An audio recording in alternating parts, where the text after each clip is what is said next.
বৃহত্তর স্বার্থে প্রাথমিকের মামলা ছাড়লেন বিচারপতি অভিজিৎ গঙ্গোপাধ্যায়। মামলাটি হাইকোর্টের প্রধান বিচারপতির কাছে পাঠান তিনি।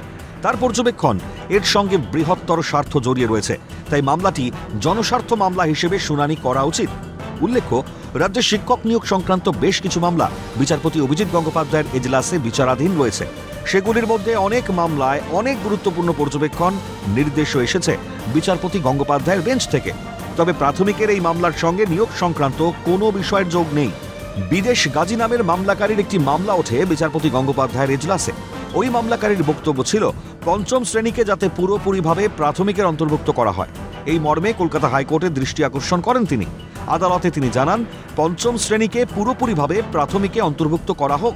রাজ্যের অনেক হাই স্কুলে পঞ্চম শ্রেণীতে পড়ানো হয়, যদিও প্রথম থেকে পঞ্চম শ্রেণী পর্যন্ত পড়ুয়াদের প্রাথমিক স্কুলের পড়ুয়া হিসেবে ধরা হয়। তবে বিচারপতি অভিজিৎ গঙ্গোপাধ্যায়ের পর্যবেক্ষণ, এই মামলাটির সঙ্গে রাজ্য সরকারের নীতি জড়িয়ে রয়েছে। সেক্ষেত্রে এই মামলাটি জনস্বার্থ মামলা হিসেবে বিবেচনা হওয়া উচিত বলেই মনে করছেন বিচারপতি গঙ্গোপাধ্যায়। তাই এই মামলাটি প্রধান বিচারপতি ডিভিশন বেঞ্চে শুনানির জন্য উপযুক্ত। Abirupa হাজরার report, Calcutta news.